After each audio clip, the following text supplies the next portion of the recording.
Hello everyone, welcome back to my YouTube channel. Today we are going to understand an interesting topic that is pregnancy test. Means कि pregnancy को detect कैसे करते हैं. Mainly अगर हम देखेंगे तो दो टेस्ट से हम pregnancy डिटेक्ट करते हैं.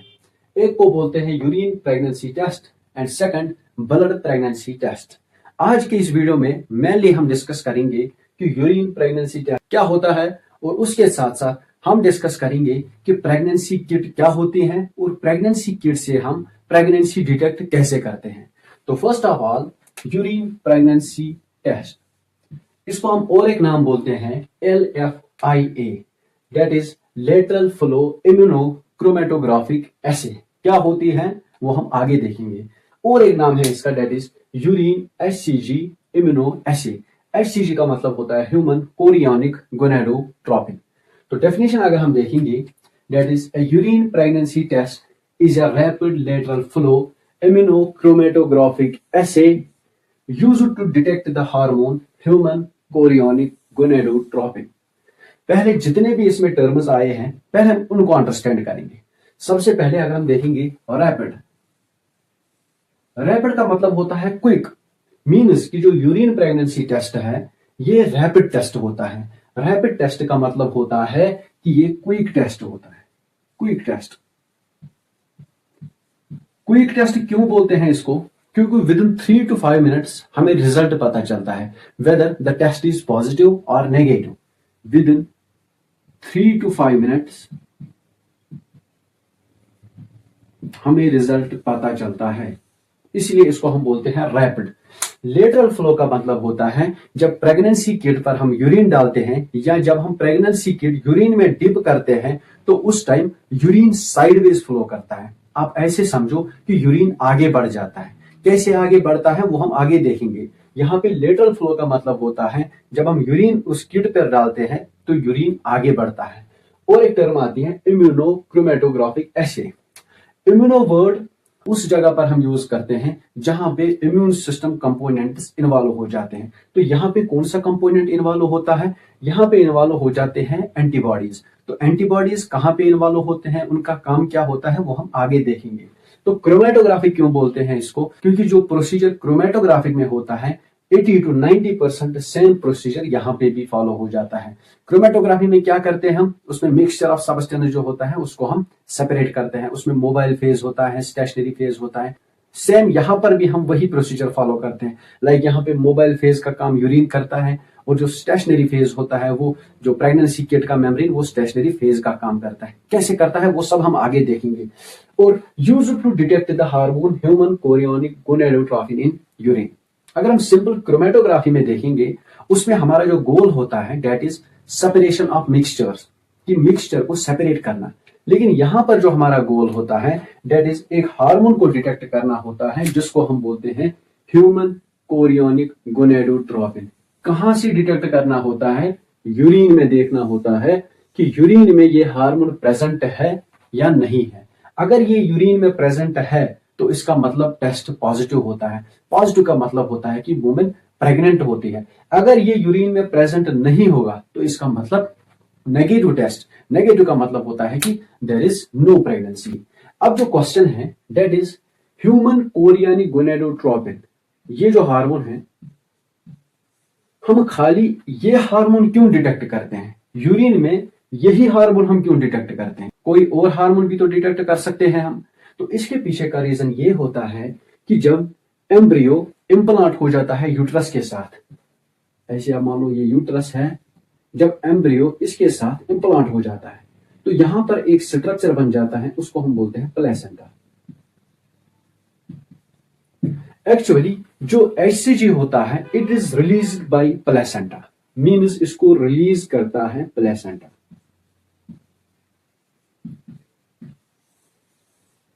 प्लेसेंटा रिलीज क्यों करता है? इसके बहुत सारे फंक्शंस होते हैं. फर्स्ट, ये काम क्या करता है? अर्ली प्रेगनेंसी में सपोर्ट करता है. प्रोजेस्टेरॉन लेवल उसको बढ़ा देता है. थर्ड, जो कार्पस ल्यूटियम होता है उसको मेंटेन रखता है. अभी वो हमारा टॉपिक नहीं है. तो उसके बाद क्या होता है? ये HCG जब रिलीज हो जाता है then it enters into the blood of mother through placenta. फिर क्या होता है? फिर ब्लड किडनी तक पहुंचता है. किडनीज में क्या होती है? फिल्ट्रेशन हो जाती है. फिल्ट्रेशन में क्या होता है? कि स्मॉल अमाउंट HCG का एक्सक्रीट होता है थ्रू यूरिन, मींस इसकी एक्सक्रीशन हो जाती है, then it enters into urine. यही हार्मोन अगर यूरिन में प्रेजेंट होगा तो इसका मतलब टेस्ट पॉजिटिव होता है। और एक क्वेश्चन ये है कि मोस्टली जो अर्ली मॉर्निंग का यूरिन होता है मोस्टली वो प्रेफर किया जाता है, उसके पीछे का रीजन क्या है? रीजन ये है कि जो अर्ली मॉर्निंग का यूरिन होता है, अर्ली मॉर्निंग जो यूरिन होता है वो कंसंट्रेटेड होता है। कंसंट्रेटेड क्यों होता है? कंसंट्रेटेड इसलिए होता है क्योंकि पूरी रात हम वाटर ड्रिंक नहीं करते हैं, एज ए रिजल्ट जो अर्ली मॉर्निंग का यूरिन होता है दैट इज कंसंट्रेटेड। तो कंसंट्रेटेड का मतलब होता है कि जो हार्मोन HCG पर ml ऑफ यूरिन अगर हम देखेंगे तो वो हाई होता है। इसलिए हम प्रेफर करते हैं कि जो अर्ली मॉर्निंग यूरिन होता है वो ज्यादातर टेस्ट में लिया जाता है। So this was all about definition. तो अब हम मेन जो टॉपिक है हमारा that is urine pregnancy kit, उसके कंपोनेंट्स कितने होते हैं, और सेकंड हम ये देखेंगे कि यूरिन प्रेगनेंसी किट से हम डिटेक्ट कैसे करते हैं प्रेगनेंसी। तो फर्स्ट ऑफ ऑल हम देखेंगे कि यूरिन प्रेगनेंसी किट के कंपोनेंट्स, उसके बाद हम देखेंगे उसकी वर्किंग। सो अब हम देखेंगे कि यूरिन में HCG तो प्रेजेंट है लेकिन इसको हम डिटेक्ट कैसे करें। अब तो उसके लिए हमारे पास एक इंस्ट्रूमेंट होता है जिसको हम कॉमनली बोलते हैं प्रेगनेंसी टेस्ट किट, और साइंटिफिकली अगर हम देखेंगे तो इसको हम बोलते हैं लेटरल फ्लो इम्यूनोक्रोमेटोग्राफिक डिवाइस। तो होता क्या है ये डिवाइस? अभी तक आपने सुना होगा कि प्रेगनेंसी किट में अगर 2 लाइन्स विजिबल हो गई तो इसका मतलब होता है टेस्ट पॉजिटिव होता है, मींस कि वुमेन प्रेग्नेंट होती हैं। अगर एक ही लाइन विजिबल हुई तो इसका मतलब होता है कि टेस्ट नेगेटिव है। तो अब हम जानेंगे कि लाइन्स विजिबल कैसे हो जाते हैं और हमें पता कैसे चलता है कि HCG प्रेजेंट है या नहीं है। तो सबसे पहले अगर हम देखेंगे कि कंपोनेंट्स, अगर हम देखेंगे कि इस इंस्ट्रूमेंट के कितने कंपोनेंट्स होते हैं, तो मेनली 4 कंपोनेंट्स होते हैं। इमेज पे आप देख सकते हो पहला जो कंपोनेंट आता है उसको हम बोलते हैं सैंपल पैड। सैंपल पैड पहला कंपोनेंट होता है जिसपे हम यूरिन डालते हैं, यूरिन उस पे हम डालते हैं या इस प्रेगनेंसी किट को हम डिप करते हैं यूरिन में। सो यूरिन जब इस पे पड़ता है तो इट स्टार्ट्स फ्लोइंग, वो आगे की तरह बढ़ता है। तो फिर कहां तक पहुंचता है? आगे होता है और एक पैड, उसको हम बोलते हैं कंजुगेट पैड। कंजुगेटेड पैड में क्या होता है? इसमें प्रेजेंट होते हैं गोल्ड लेबल्ड anti-HCG एंटीबॉडीज, ये यहां पे प्रेजेंट होते हैं। तो इनका काम क्या होता है? अगर यूरिन में HCG प्रेजेंट होगा तो यहां पे ये एंटीबॉडीज HCG के साथ बाइंड होके कॉम्प्लेक्सेस बना देते हैं। मींस कि ये जो एंटीबॉडीज होते हैं ये बाइंड हो जाते हैं HCG के साथ और क्या बनाते हैं? कॉम्प्लेक्स बना देते हैं। लेकिन ये कॉम्प्लेक्स कब बन जाता है? जब यूरिन में HCG प्रेजेंट हो।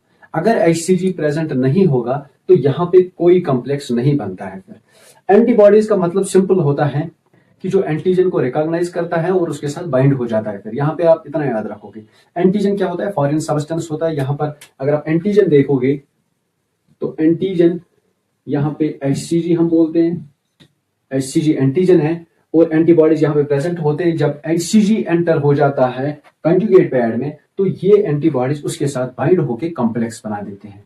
थर्ड पार्ट जो होता है, जो मेन पार्ट होता है, मेन रिएक्शन एरिया इसको हम बोलते हैं, that is nitrocellulose membrane. Nitrocellulose membrane में 2 लाइन्स होते हैं, एक को हम बोलते हैं टेस्ट लाइन और सेकंड को हम बोलते हैं कंट्रोल लाइन। अब टेस्ट लाइन क्या होती है और कंट्रोल लाइन क्या होती है? टेस्ट लाइन पे प्रेजेंट होते हैं एंटीबॉडीज जो कि स्पेसिफिकली बाइंड हो जाते हैं HCG कॉम्प्लेक्स के साथ। मींस कि अगर यहां पे कॉम्प्लेक्स बन गया फिर जब ये आगे की तरफ मूव करता है तो T लाइन पे क्या होता है? इसको हम बोलते हैं टेस्ट लाइन पे क्या होता है कि जो यहां पर एंटीबॉडीज प्रेजेंट होते हैं वो ट्रैप करते हैं, वो इस कॉम्प्लेक्स को ट्रैप करते हैं। जब वो इस कॉम्प्लेक्स को ट्रैप करते हैं तो यहां पे लाइन विजिबल हो जाती है जिसको हम बोलते हैं टेस्ट लाइन। सेकंड जो कंट्रोल लाइन होती है, सेकंड कंट्रोल लाइन पे क्या होता है? जो एक्स्ट्रा एंटीबॉडीज होते हैं या आप बोल सकते हो कि जो एडिशनल एंटीबॉडीज होते हैं, वो यहां पे ट्रैप हो जाते हैं। चाहे HCG यूरिन में प्रेजेंट हो या ना हो, फिर भी सी लाइन जो होती है, कंट्रोल लाइन जिसको हम बोलते हैं, ये विजिबल हो जाती है, क्योंकि इसके लिए HCG की जरूरत नहीं होती है। तो फिर क्यों होती है सी लाइन इसमें? सी लाइन से हमें पता चलता है कि टेस्ट वैलिड है कि नहीं। अगर सी लाइन विजिबल हुई तो इसका मतलब होता है कि टेस्ट वैलिड है। अगर सी लाइन विजिबल नहीं हुई तो इसका मतलब होता है कि टेस्ट इनवैलिड है। इनवैलिड का मतलब होता है कि आपको टेस्ट फिर से करना होगा। अब अगर दोनों लाइन्स विजिबल हो गई तो इसका मतलब टेस्ट पॉजिटिव है। अगर खाली सी लाइन विजिबल हो गई और टी लाइन विजिबल नहीं हुई तो इसका मतलब यूरिन में HCG प्रेजेंट नहीं है।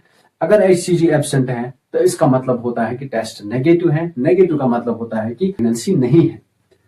लास्ट पे जो पार्ट आता है date is absorbent pad.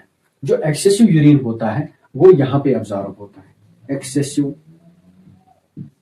Urine यहां पे एब्जॉर्ब होता है। अब फ्लो कैसे होता है यूरिन का? पहले सैंपल पैड से कंजुगेट पैड से टी लाइन, फिर सी लाइन, उसके बाद एब्जॉर्बेंट पैड। अब एक क्वेश्चन यहां पे अराइज होता है कि अगर पहले यूरिन यहां पहुंचता है उसके बाद यहां पहुंचता है तो कुछ केसेस में पहले सी लाइन विजिबल क्यों हो जाती है, कंट्रोल लाइन पहले विजिबल क्यों हो जाती है, बाद में ये टेस्ट लाइन विजिबल हो जाती है। तो इसके पीछे का रीजन ये है कि कंट्रोल लाइन के लिए HCG की कोई जरूरत नहीं होती है।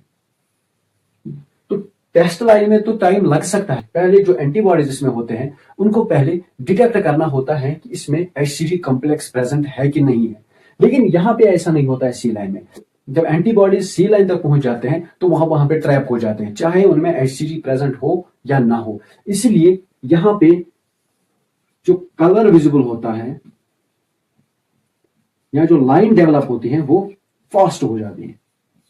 यहां पे थोड़ा टाइम लग सकता है, इसलिए पहले सी लाइन विजिबल हो जाती है फिर टी लाइन विजिबल हो जाती है। लेकिन अगर हम फ्लो देखेंगे, यूरिन का फ्लो, वो पहले टी लाइन तक पहुंचता है, बाद में सी लाइन और उसके बाद absorbent pad. So this was all about urine pregnancy kit, और जिसको हम और एक नाम बोलते हैं LFID, लेटरल फ्लो इम्यूनोक्रोमेटोग्राफिक डिवाइस। तो कैसा लगा आपको वीडियो? अगर आपको वीडियो अच्छा लगा तो वीडियो को लाइक जरूर कर देना।